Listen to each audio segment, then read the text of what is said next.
hampir semua sekolah-sekolah yang ada di pinggiran, sekolah-sekolah yang tidak ada keunikan prestasi yang dimunculkan di sekolah itu, sampai hari ini rombel yang diberikan 2 rombel pun belum mencukupi. Sago ID, jangan lupa subscribe dan nyalakan loncengnya. Kalau kita lihat hari ini kondisi PBM yang ada di Kota Banda Aceh selama pandemi ini, memang kita harus melihat 2 perspektif ya. Perspektif yang pertama adalah secara kenyataan atau secara pengalaman nyata yang kita lihat di sekolah-sekolah di dalam proses bimbingan atau proses yang dilakukan.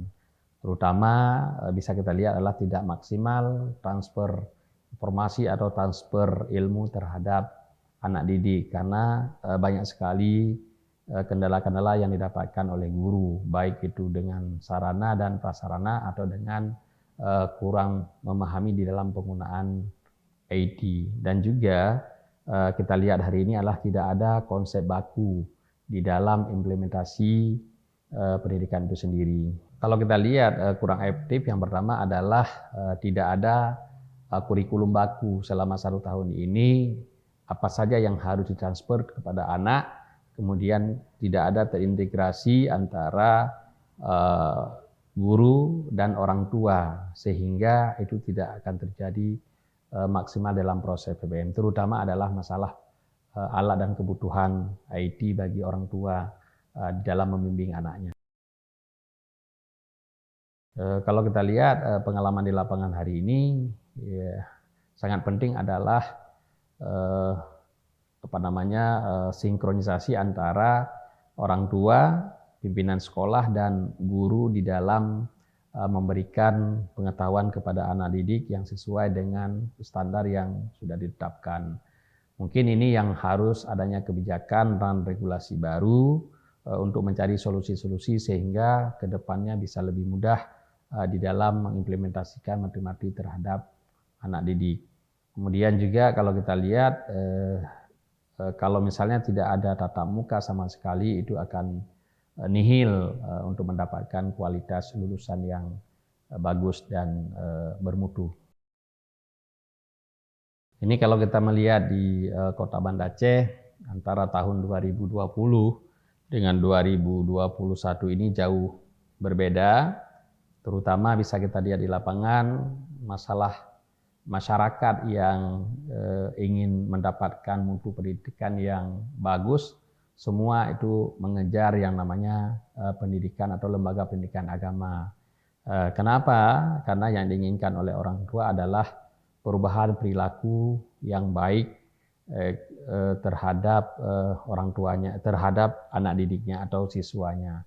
Tapi 2021 kita lihat adanya perbedaan jadwal penerimaan siswa baru yang ada di Kota Banda Aceh, misalnya antara Kemenak dan Kementerian Pendidikan dan Kebudayaan.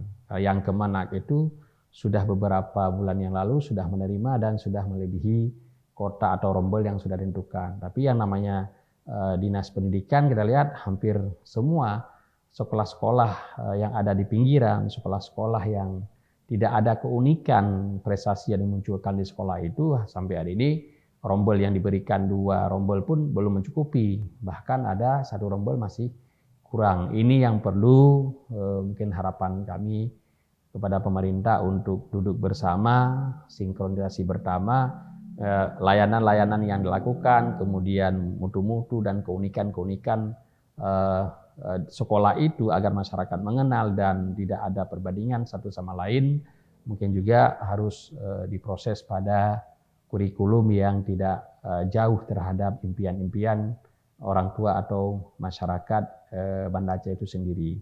Makanya saya mengharap duduk bersama pemerintah dan Kemenak dan Pendidikan Kebudayaan untuk sinkronisasi standar-standar kelulusan, standar-standar mutu yang ditetapkan sesuai dengan apa yang diinginkan oleh masyarakat dan bisa bersaing di tingkat nasional dan internasional.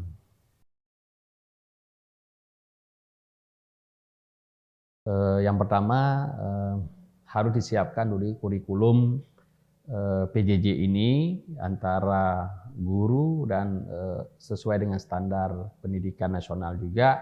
Kemudian harus juga diperhatikan sesuai dengan kedaerahan. Kemudian perlu juga diperhatikan kebutuhan yang diinginkan oleh guru dan wali murid untuk mendapatkan sasaran yang ingin dicapai oleh sekolah itu sendiri. Memang ini harus tugas bersama.